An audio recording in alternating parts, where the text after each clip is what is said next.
There's a communique here, media.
Now to speak with Seydou Abdou. He's the president of Ghanaians in Guinea.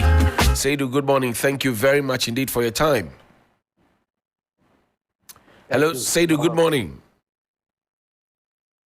Good morning. Can you hear me now? I can hear you. Assalamu alaikum. Alaikum salam.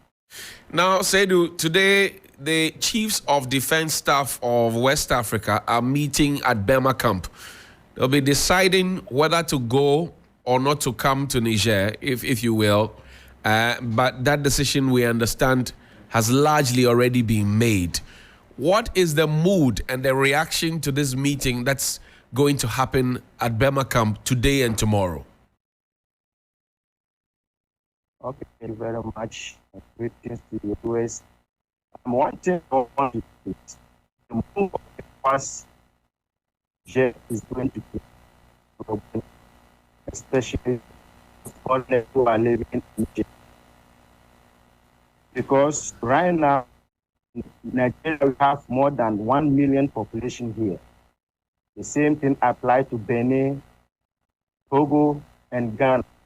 So right now, if they can move with evacuating people, I think problem. Well, the Zoom link is not behaving. Apologies for that. We'll try and reconnect. Let's reestablish so we can see if we will get Seydou Abdou to have a conversation. We want to pick the thoughts of Ghanaians living in Niger and other Africans as well. He started by saying, Seydou, you're back. So you were saying that the Ghanaians, Nigerians, and who else have been reacting. Continue, please. Togo and Ghanaians, there are so many foreigners here. So right now, all the borders have been closed and ECOWAS have declared Niger no-fly zones. It means the foreigners who are living in Niger, it's going to be very difficult for us to go out or to evacuate us. So if ECOWAS is going to make a move, then they have to know that the foreigners is going to be in a big problem. Now, this meeting is happening today. Would you rather that the ECOWAS chiefs of defense staff tell the presidents of West Africa not to come to Niger in spite of what has happened there? This is our prayers that this meeting, at the end of today's meeting, they should find a better solution for this problem. They should make a dialogue. If not, if there's any intervention, I don't think it's going to be good, or it's going to be good for the foreigners and especially the citizens who are there. How have you been treated in Niger since the coup happened? I mean, as a Ghanaian community. Okay, as a Ghanaian community, our main problem is to protect Ghanaians. We are coping with the mission here, the Ghana Embassy.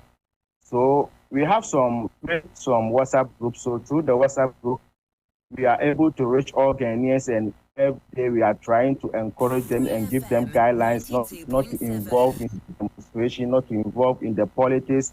They should stay calm And right now that there's meeting which is going on in Accra, all eyes is on here. So the mission informed us that we should inform all Ghanaians they should be calm, because people can provoke you with words, and if you did not take care, it will create a problem. So we have advised all Ghanaians to be calm, not to involve in anything, because right now everything is going on. It means all eyes are going to be on Ghanaians right now. And all eyes being on Ghanaians, you asking for a better solution. Do you want them to talk instead of sending military help? Is that the indication I get from you, sir? 3FM 92.7. Hello, Saidu. Radio station. I can hear you. Well, I'm asking, so you don't want the military intervention. You want the African leaders to jaw instead. Is that correct? Yeah. We want the dialogue. They should find a diplomatic way so that can. Because now, as for me, I know it's too late for ECOWAS to use force. It's too late. Explain. How do you mean? Why is it too late? Already, they have made the coup d'etat, and as you all see on videos, news, all the population, they are celebrating. So now it's something like, as we are here, the population are saying that if ECOWAS is coming, then they have to kill them first before they reach the soldiers. So I think if the ECOWAS is going to make move, it means there are going to be bloodshed in this country. And we have already seen some videos. Well, we cannot really see that they come from Niger, but we've seen some very fearsome-looking soldiers displaying with knives and all of that. Are you able to confirm those videos came from Niger indeed? No. Right now, we have so many videos which is roaming on social media. It's fake. We have so many fake videos which is roaming. That's why our families members in Ghana, I just want to ensure them that all Ghanaians are safe. We have so many videos which is roaming on social media. It's not true. It's not true. You said that there could be bloodshed if the soldiers come in there. Have you tried also from where you sit to reach out to the embassy there to tell them to convey this message, particularly to our president and to the other nationals, to also say same to their diplomats in their countries for almost transmission to their countries? As I've said, we are having some engagement all the time with the embassy, and they themselves, they know that if there's any intervention, what they have seen, they have more experience than us, and they will not allow ECOWAS to come first. Are the citizens happy with the coup d'etat in Niger? Normally, I don't want to comment on the car side, but there's so many videos which is roaming about. People are jubilating, people are happy. All that one, it's happening. Tell me about your trading and your businesses. I know that you went to Niger to do business. How is the situation affecting your business in Niger? Right now, the most... Hello? 93.7 Urban Lifestyle Radio Station. Say again. Seidu, hello? Seidu Abdul. Hello, Seidu. Oh, zoom. 92.7. Can you hear me now? Yeah, I can. Great. So go ahead. Make the point. As I'm saying, to affect those who are the traders, those who are trading with onions, because when they closed the border, many actors were inside and they were not able to close the border. So many onions have got spoiled, and it's going to affect a lot. And we have some of the Ghanaians who are traders trading with the cow legs. All the goods that they have bought here, they cannot transport to Ghana, and going to affect them.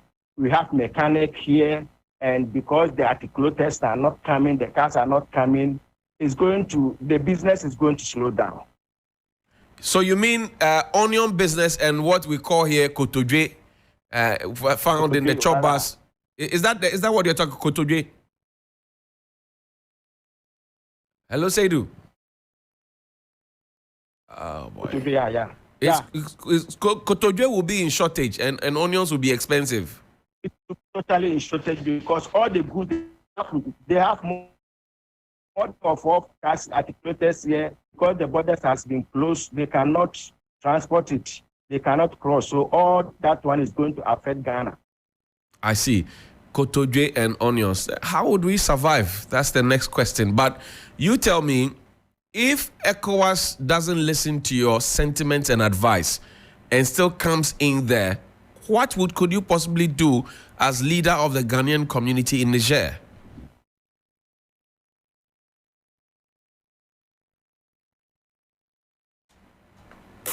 FM 92.7 Urban. Well, we have to go. The internet is not too cool. Let's begin on that Kotodwe note. And that was Seydou Abdou. He is the leader of the Ghanaian community in Niger. He's telling us about the fact that, number one, they don't support the military intervention. They would choose dialogue over the military intervention. Two, they say that is the sentiment of other African nationals who are in Niger. Three, traders have been locked up because the borders have been closed and their goods, which they already procured with their monies, have gone bad, and which means that we will not be having those supplies from Niger going forward. Number four, he believes that if the advice is not listened to, there could be bloodshed, or there will be, in fact, let me put it the way you put it, there will be bloodshed, a lot of bloodshed. And these are the sentiments out there. He is in the fire. He knows what's happening. Helen, what do you say? It was great to get this perspective, an on-ground perspective from Seydou. And as he mentioned, on social media, there's so much circulating. If you're not careful and you're not able to weed through some of what is going on, you might get a different picture. Because the picture that Seydou paints for us is that the people in general are in support of what is happening. Right. So he says that the ECOWAS moving in or attempting to move Hold on. is belated. Seydou is back. Yes. Seydou, welcome back. Let's wrap up the conversation. So I'm asking, if ECOWAS doesn't listen to your advice based on what you see on the ground, and they come along and do what they want to do, how would you cope as leader of the Ghanaian community in Niger? Okay, we are correct. We are having some meeting with the mission here. So, first of all, I don't think your question is very good, but I don't believe ECOWAS will use force. But we are having some engagement with them. In case of anything, then our last option is to evacuate Ghanaians from here. And that ECOWAS has closed all the borders. How can the mission evacuate the Ghanaians or the foreigners? I know the way Niger is positioned. You have loads and loads of hotbed countries around you. Have you seen some of their soldiers getting into the country? Do you know? No. Right now that I'm speaking, everything is coming. Right now that I'm speaking, I'm at work. All the activities is moving all right. We didn't see any attempt from any country to attack and to come and help Niger or to come and attack Niger. No. And we do know that Mali and Burkina Faso have also pledged their support to join Niger or forces with Niger if ECOWAS comes in there. Again, I ask you, have you seen any indications of firming up this threat or promise, if you will?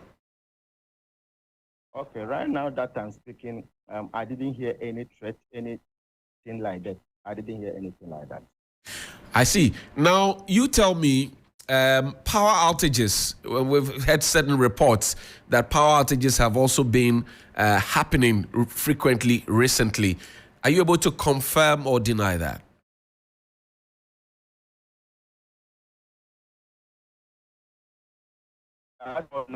It's among of the sanctions of the ECOWAS. When they cut it off, it's a big problem to Niger because now it's going to affect many businesses here.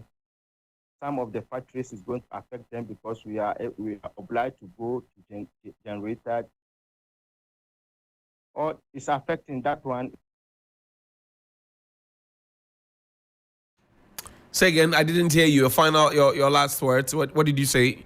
Can you repeat them? Is affecting businesses and industries? Businesses here, because power supply is going to be a problem. But I believe way forward, if they can solve it, is going to be good for us. Now, you spoke about Ghana not getting its regular supply of cow leg or kotodwe, as we call it, in our choppers and onions. I know also that Niger also imports one or two from other neighboring countries. Your borders are closed. What does the market look like, or what do the markets look like? Okay, right now the market, it did not. The market is okay because already they have some goods inside. So we are just basing on that one. But way forward, if the borders continue to be closed, then if there is there's going to be a shortage of that one too is going to affect the country.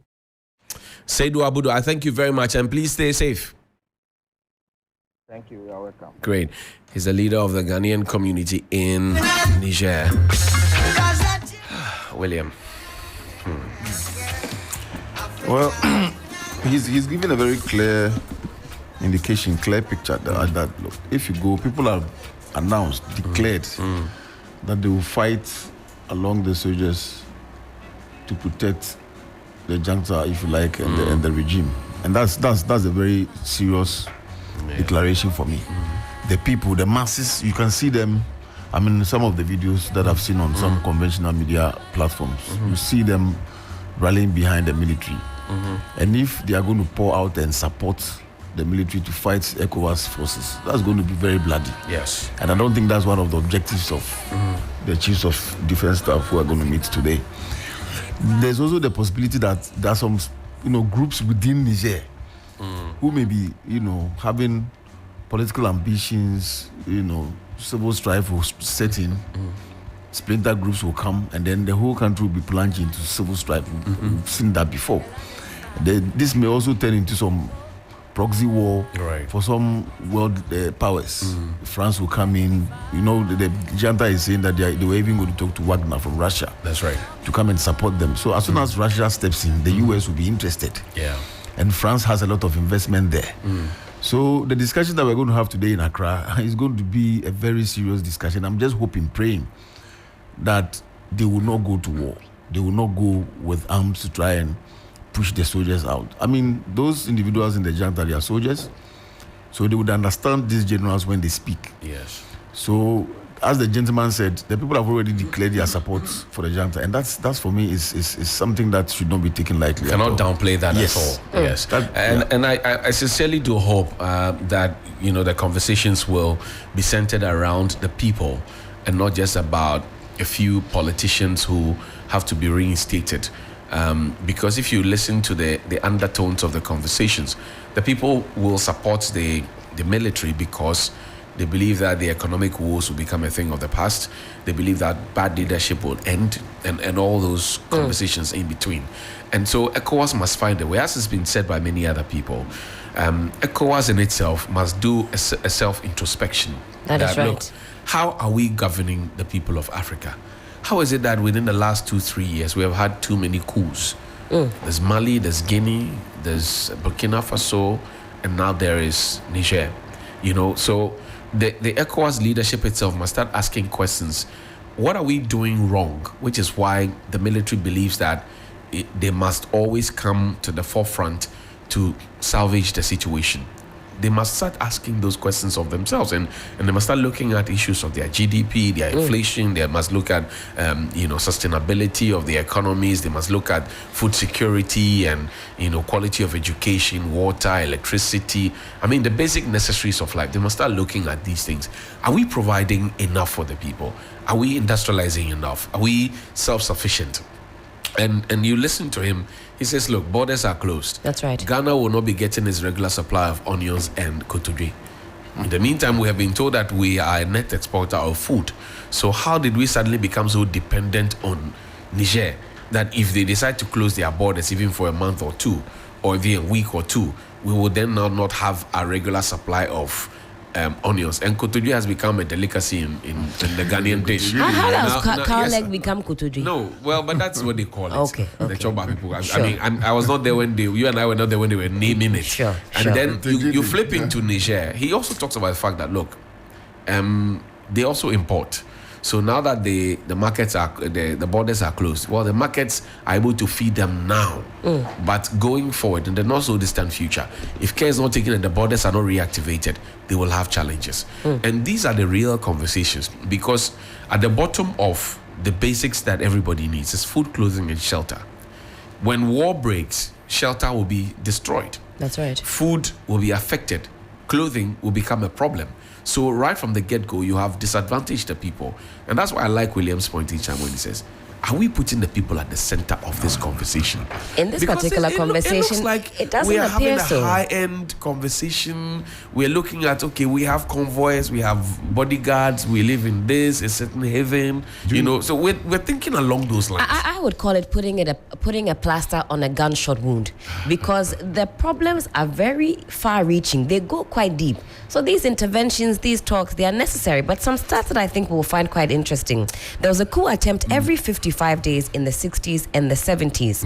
Over 90% of African states have had a coup experience. By 2012, we had experienced 200 coups and attempted coups in Africa from various times of their independence. By 2012, we had 200. And the bottom line for all these coups is what is pertaining in Niger. And I have said that if the African leaders who are meeting to think of going into Niger, along with the chiefs of defense staff, who have of course been ordered by their commanders-in-chief to go and have this meeting and decide, if they would dedicate just 30% of this energy to try to fix the challenges of the people, we won't be talking about coups. Johnny, we won't be discussing coups. As Helen is talking about the coups and the number of coups we've had, we have 54 countries in Africa. Right. 17% of the world's population. 9.6% of the global oil output. 9.6% global oil output. That is staggering. 90% of platinum. And platinum is used for jewelry. We use them in cars, computers. We have 90% of cobalt, which is used in paints, airbags. We have half of the global supply of gold. We have 2/3 of the global supply of manganese. Manganese is used for glass making, ceramics, etc. We have 35% of the global supply of uranium. Right. Uranium is used for nuclear reactors, medical supplies, industrial purposes, etc. And we have 75% of coltan, which is used for capacitors in electronic devices. And you know what? When you mention the resources, the right side is done by the Westerners. The electronic devices. Right. That's right. The top quality without jewelries, our stuff, they can't do the nothing. nuclear reactors, the capacitors for the electronics, the airbags, the Phones. That's what I'm saying. The electronic. So Everything. you see, all these things are here. So Africa is the richest continent when it comes to. No, I always say the- all these things are on our Yes, continent. yes, yes. Go to africanews.com. It's there. Africa, we have all the resources. told you. And we are the youngest, not in terms You of see, age, but in terms of our youth. population. And so the question is, and I asked this question this morning, what is it that, because people are running away to go to the United States. People are running away to go to Germany, France, Italy. They're going to the USA. They're going to UK. They're going to Canada. People are running away. It's a reality. You may want to argue it out, but that's the reality. That's right. And that's why you would have the issues of passport shortage, because there's actually a higher demand for it at this time. All right? There's a higher demand. Forget about the fact that we owe back prayers and we are not saying it, but we are blaming it on COVID, for example, because at the last check 2 years ago, the minister blamed the shortage of the booklets on COVID. That's right. Fast forward, we know that we owe back press. We have not paid a chunk of it. We also know that the booklets are not available, but the Guru boys are still there. And the Guru boys are bypassing the system. How did they bypass a system that was supposed to be working so efficiently, effectively as of 2021, where the minister appeared before Parliament at a vetting to say that the system is working very well? It means that whoever designed the software for it to be compromised needs to give us a refund. But that's just one corner.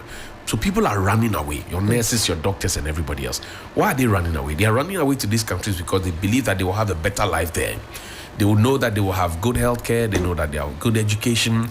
Even if they don't have a full-time job, they have a part-time job. They could work for 4 or 5 hours in a day, 3 hours, 2 hours in a day, and still be able to make money to feed themselves. They know that accommodation will be available because they can rent, even if it's on a weekly or a monthly basis. They know they can rent and have somewhere to put their head while they struggle and everything else. So now the question is, why is it difficult for African leaders to be able to think and do these same things that our people are running away to go and do? Very easy. Because the Very degree easy. that somebody would get from a GIJ or from a nursing training college or wherever it is, which will be allowable in the US, UK, Canada, whichever country you can think about, for them to be able to function and work, that degree should be able to find you a job here. And you should be happy to be here because, again, like William said, you will be contributing your quota to building your nation. Patriotism and nationalism will take center stage. And then the money will stay here because you're spending the money here. As it stands now, you are not showing the people that we are committed enough to fixing the thing. Beyond the slogans, what else is there? What else is there? The resources that I listed, the most important of them all is the human mind. That's what African leaders have failed to recognize. When they come to power, they are thinking about oil deals and all that. Look, the mind, the people. Because look, even this global cyber crimes and things that we're talking about, all the education, all the technology, all the investment has been on the hardware. They are asking banks to go and buy, to beef up their security. But everything that we see is done by a human being. So if our leaders fail to recognize the importance of the human being in the development scheme, it is not going to work. Yeah. So if you are amassing wealth, you are buying 5 cars, and you are depriving the human being of a means of transportation, you are going to miss it. That's why when you go to the UK, you have a very serious and very important train network, road network, bus network, because they are thinking about the people. So if you don't put the people at the center, everything you're doing is not going to work. If you live in those countries and you are even asked to pay 40% or 45% of your income as tax, you don't complain. No, because you know that when you wake up and it's even raining heavily, when you get to the train station, you will find a train that will take you to work. Yes. So you won't make an excuse, provided you get to the place. Yes. You know that when you are ill and you walk into an hospital, even if it's a corner hospital, they will take care of you to the best of their ability. Exactly. So you know that your children will get the best of education. The textbooks will not be a conversation that will be had over 4 years that children don't have textbooks for a new curriculum. You know that you have access to a credit card so that even if there's no money in your pocket, you can spend ahead and the money will be deducted over time for you to feel comfortable. And in fact, you make savings because if you are paying your taxes and as a result, the roads are smooth enough for you to travel on. As some people, if you ask my brother and my sister, I don't think they've ever changed the shocks. Or they don't even know something like change your shocks. They say, what am I talking about? Every day I'm changing shock. I'm changing I'm telling them, listen, I'm spending more money because of the inefficiencies of leadership. Yes. In fact, it correlates so directly with my pocket. Yes. You will not believe See, it. you are changing your shocks, then you're staying in traffic, and then you are stressed, and then you have to see a psychologist and pay the psychologist. Then you have to go and see the massage therapist, then you do massage. If you know what is going on with our mental health quota in terms of what we even do there. So, but that's one. But I'm saying true. that if you decide that, okay, I want sanity of mind, so I go through this stress. My car is stressed. I have to take care of my car. That's right. My road is dusty. It gets into my engine. It messes up my car. Another cost. Now you stay in traffic for a long time to come to work. You stay in traffic a long time to go to the house. So you're already stressed. You come to work. Now you say, okay, let me engage the service of a psychologist. You pay. Yes. Then you say, okay, my body feels tired because of the potholes and everything. Yes. I need a massage therapist. You pay. That's right. So you are paying for everything. But can you imagine if the system was working?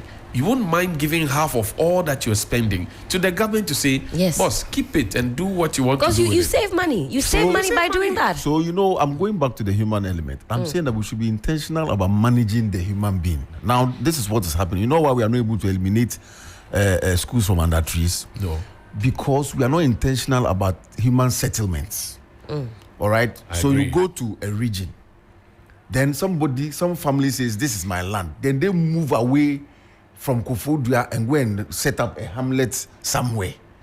Then another will move to some part of the city, the village, and go and set up some 2, 3, 4 houses somewhere. How are you expecting the government to come and set up a school for those 3 hamlets? But if you're intentional about settlement, you make sure that the people are concentrated in a place with all the amenities and the schools and everything, so the rest of the land will be used for other things.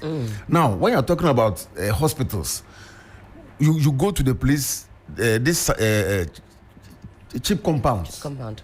How are they even situated? So you go to a cheap compound. This cheap compound is here, and the next hamlet is there. You expect a doctor to go or a physician assistant to go to the. So we have to be intentional about why are people staying at Pokwasi and Amasama? Yesterday I was driving just through the Achimota School road, the forest area. There's a big space there. Big space that if we really manage the place, we can have flats that people can live in. Go town. and check. Maybe it's in somebody's will. So forever. Mr. Koneji Upon, the civil engineer and politician, came and said that Okay. there are a lot of spaces here that we can build. Bring people to town. Let's connect with former security capo, Mr. Francis Poku. Thank you very much indeed for joining us. Good morning. How are you doing, sir? I'm very well, thank you. Great. Now, the chiefs of defense staff of West Africa are meeting at Burma camp this morning and tomorrow to take a bold decision whether to go into Niger or not. What do you say? What do you advise? Well, it is very important that we have various military chiefs to meet and deliberate on the future of what is happening in the ECOWAS sub-region, especially the ongoing crisis in Niger. Obviously, before such meetings, you will have to, look at the realities on the ground vis-a-vis the military involvement in Niger politics, and also the mandate under the Ghana's membership of the ECOWAS, and of course the EU. So they will look at what they know, and on the ground, what can be done operationally, as we say.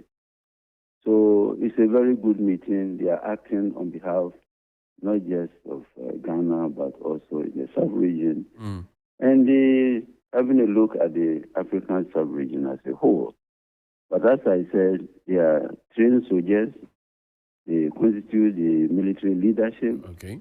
In terms of the role that they have to play to protect the territorial integrity of their various states.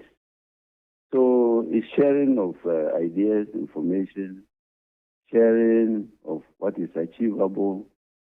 But the point I want to make is that we haven't taken notice of the 52nd ordinary section of Heads of State of ECOWAS, which was held on the 4th of December, 2022. All right.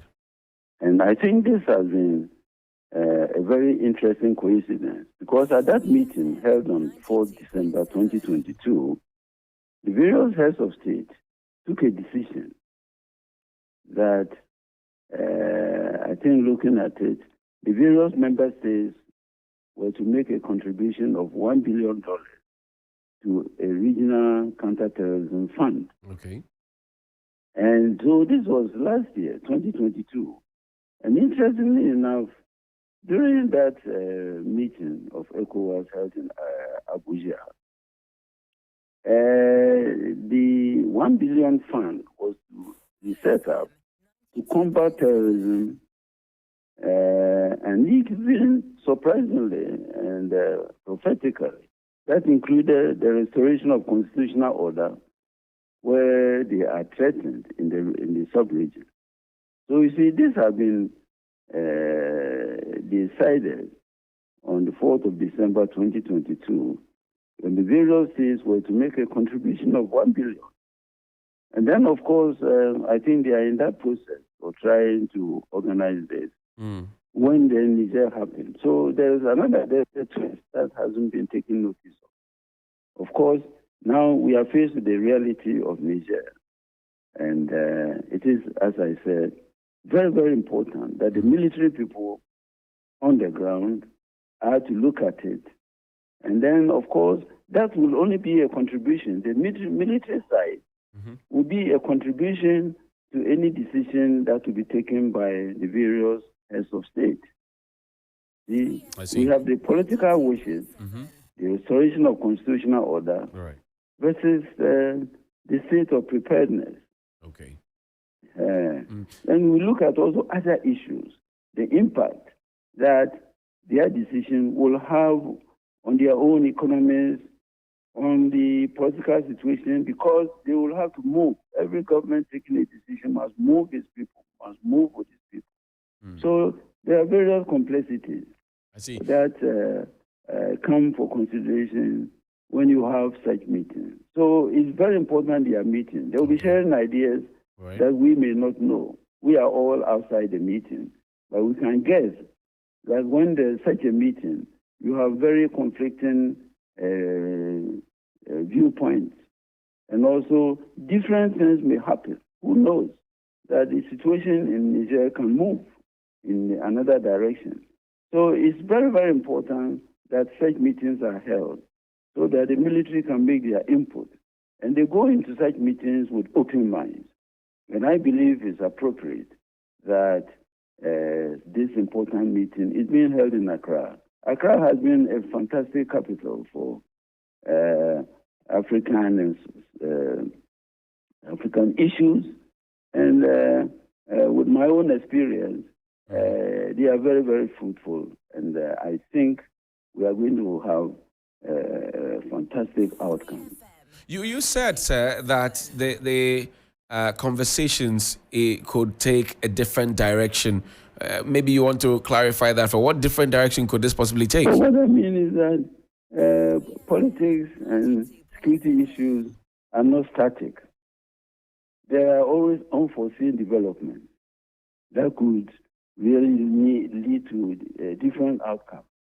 So we may go into a meeting with a certain position, but following intelligence and other developments, you decide to revise your position. That happens all the time, you see, and that is the essence of having security and political meetings. We have to enter the meeting with open minds and then see what is doable and what is really impossible. You see. Mr. Boko, gauging by what you know so far and what you have heard and seen, the call has been made that a military intervention is not the way to go, especially by most civilians who may not have the kind of expertise and knowledge and experience that you have. Would you go with the populace who are saying say no to military intervention? The joy of process. You see, the joy of process. When we used to be children, we want to engage a friend in a fight. But when you look at it, you assess his strength, you realize that I have to be careful. And then you wish that somebody will come and separate you. So military men are well trained. They know their resources. They know the equipment they have, how possible it is for them to fulfill political objectives. And this is why they are meeting, you see. But, you see, you can't isolate military actions from political realities. Right. And, of course, you know, in a condition of war, you must also look at your constituency, the various popular reactions, the state of the economy. So other realities will come in. So it's a combined political and military outlook to such issues. So I think everything is on board. Your own national interest, how to carry your people along. And this is important. You see, governance is not just about government taking decisions. Right. Government is about also your internal contribution to situations, both economic, political, social, everything. So these decisions are not taken lightly. Everyone must be brought on board. A government that refuses to heed to the reactions of these people is not a good government. So I think they will have to look. These meetings are very complex. So, and all governments, including Ghana, are sensitive to the reactions of their people. And I think meetings of this nature, for me, are very, very important. Everything is being considered.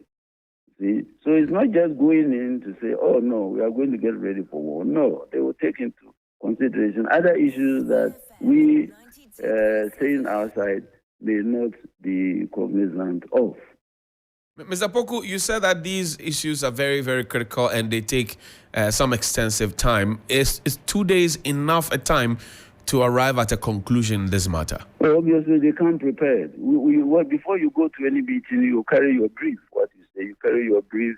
You have all the information available, and you are going to share. So a day will be a day of sharing. It's not now that they are going to consider the issues. They've come with various reports from their countries as to the assessment of their own military, political strength, and then they will pit this against other views and then try to reach a compromise. So by the time they come to meeting now of this nature, they are well prepared.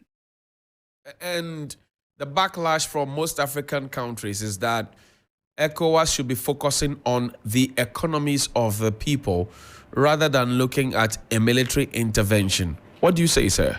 Yeah, this is precisely the point I'm making. They will all come with their various national positions, the public reaction, the interests of their countries, other realities that you and I may not be privy to. So yes, everything is on board there.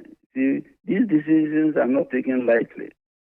See, but let's all also hope and pray that there will be developments that will promote dialogue, even before they reach any conclusion. We've seen it before.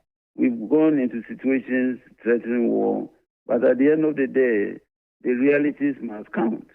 Political, economic, everything must count. Security situation, and other issues. And I'm happy that, as I said, even before the Niger conflict, there had been this 62nd ordinary session last year, that is for December 2022. Right. There had even been this concern of contributions of $1 billion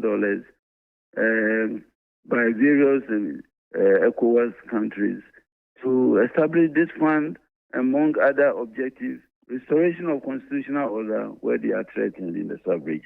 Of course, I believe that, I don't know how far this contribution has gone, but again, they will look at all these things. I mean, have they all paid the contributions, and then have they been able to gather the resources necessary to implement this objective? We've been here before, since independence.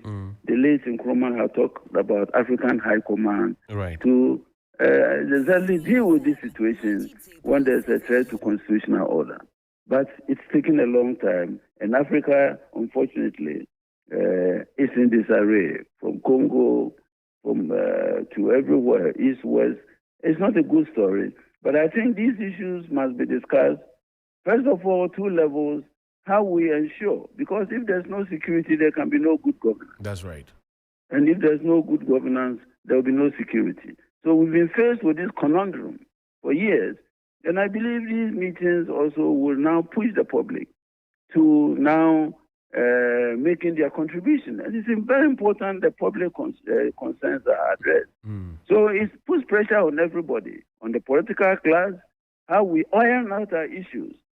You see, because if democracy is under threat, then you are into other situations. So it's a time for reflection, not just for those military men, but it's a time for discussion among everybody, the political class, how we identify our challenges, how we ensure that there is peace and harmony. So it's not just a military meeting.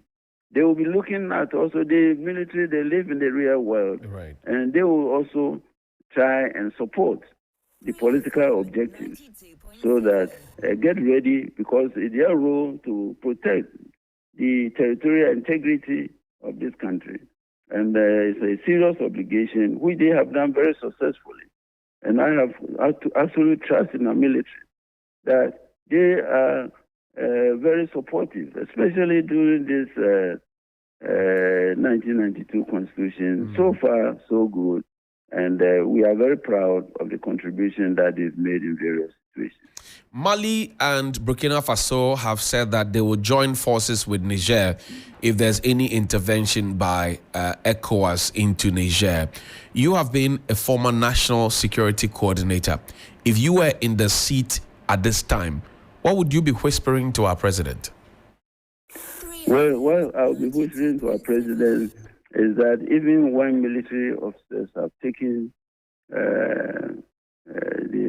power, we've seen it before. What I always say is that people now begin to see realities. In Burkina and Mali, the military seized power. But then when you seize power, you are dealing with the social and economic challenges all the same. And in some cases, you see that you are even in a worse situation and you want now to do the right thing. I have worked in 7 different governments, and I know when these challenges come, you face realities. In 1979, I was the head of the security of Accra. Right. And then we saw that immediately after that, you are dealing with things like fuel not coming in, the economy breaking down, and then you begin to negotiate with the very people that you have overthrown. And so the reality is always sinking once you seize power.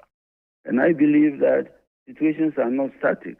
Even when the military take over, as we have seen in Mali and Burkina, they are now beginning to deal with also the political class because they are the ones that they go along with in various negotiations. So I think they have challenges. If they want to confront the ECOWAS others, they have to think of their own situation. Burkina is not easy. Most of the territory has been taken over by these terrorists. Mali, they are threatened. The economy, they have to look at them. And then, so it's not simple. They will be addressing outside the public eye all the various challenges that they all face.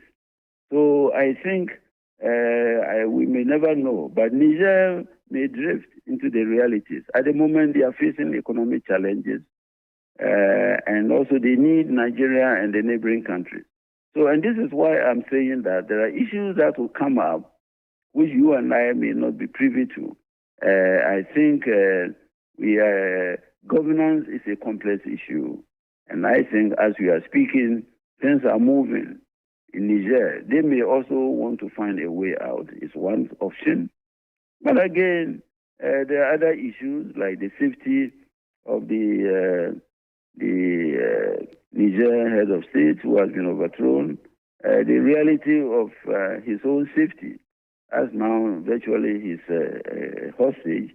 So these are all security decisions that you have to be looking at these meetings. So let's not prejudge. And I believe we have got very sensible and professional heads of army, the CDS. They are very, very sensible. They are very professional.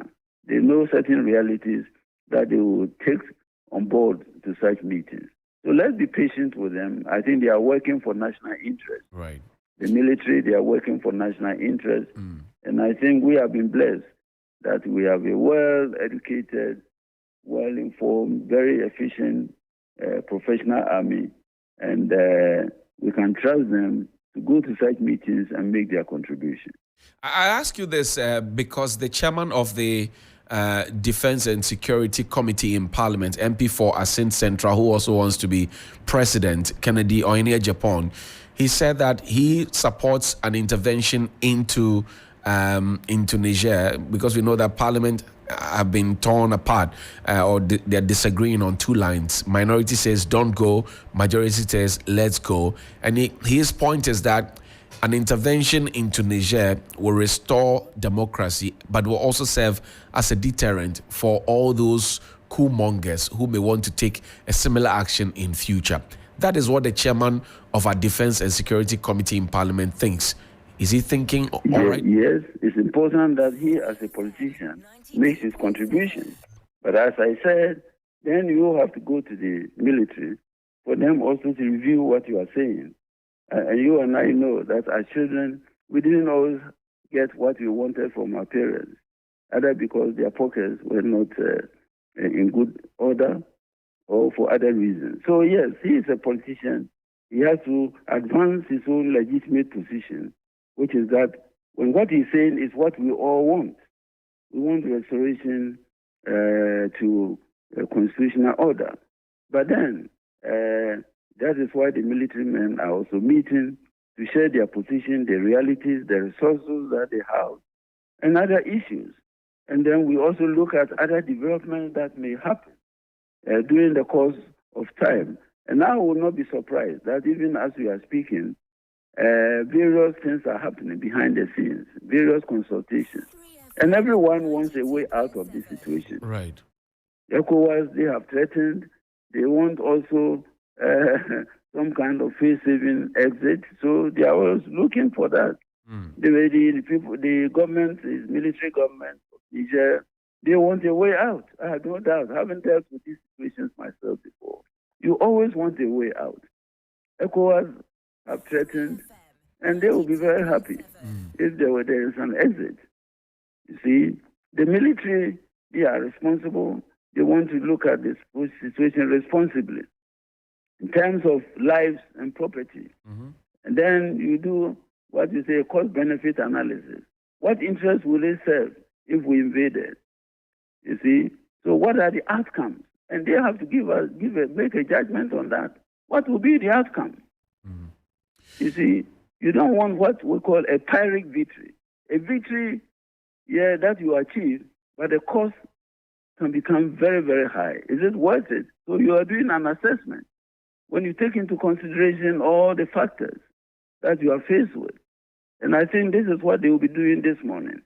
And this is where they will make also their input to the political process. And the Japan is right to adopt that position, but the devil is in the detail. You see, the devil is in the implementation. And if I heard you right, you are not in support of a military intervention in Tunisia. Is that the case, sir? No, I said all decisions must be taken responsibly. You see, so the, I believe bottom that line those is that are meeting will take responsible decisions. You see, in my position, I don't want to you don't make judgment because you never know. You can only make an input. But if you are to advise the government, you have to just balance the situation. What would happen if we intervene? What would happen if we didn't intervene? So you must have some kind of assessment and believe where you are going. You must know where you are going. When you are taking a decision, you must be able to predict outcomes. You see? And so I think this is what we are faced with. So, and as I said, even before this Niger situation, the ECOWAS head of state had been concerned about threats to constitutional order. And that was as far back as last year. So I think all parties, and I call upon all political groups rightly to make their contribution, but to realize that we are all in the same boat. Both government, opposition, everybody, all sections of society, that we have to show an interest. So it doesn't mean that if somebody proposes a counter view, he's an enemy. No, he's not. We're all sharing these problems together. We're all looking for sensible outcomes. And so that is where we are. I see. And so we hope and pray that the ECOWAS heads of state, the chiefs of the military staff. heads, Right. the CDSs, that they will come out with a decision. And I believe they will act in national interest. Brigadier General Nunu Mensah, former CDS of the Republic, in fact, he mentioned to me a few days ago that he mentioned to me a few days ago that it won't make sense for ECOWAS to go into Niger. What does Francis Poku say? Does it make sense to go into Niger now? Well, like my good old boss, General Nunu Mensah, we are all outside the security system. So there are some realities that we may not necessarily know. So yes, as a professional, he has to advance his views, but I always give respect to those who are currently in position that they have better knowledge of situations than myself. I can only share with you my own experiences, but they may not necessarily be valid now. It depends on those who are at that meeting, what information they are receiving, Right. what actions are being taken behind the scenes. And sometimes these are all happening. Whilst even you are talking to your enemy and pretend to be fighting, you are also engaged in behind the scenes negotiations to try to advance positions. So yeah, General Nunu Mensah is right to advance his position, his view. So what I'm telling you this morning is that I'm advancing a position and the realities that happen during these meetings. And beyond that, I do not know what intelligence that they have because I'm now outside the system. But I can share with you my own experiences. So all positions are valid. Mr. Francis Poku, I thank you very much indeed for your time this morning. We're grateful. Thank you very much. Great. And that's Mr. Francis Poku, is a former National Security Coordinator and has also served within the security space for a very, very long time. He would not make a definite call, but he says that he would want to look at all the chips on the table before he makes a decision. That's what he thinks. And I think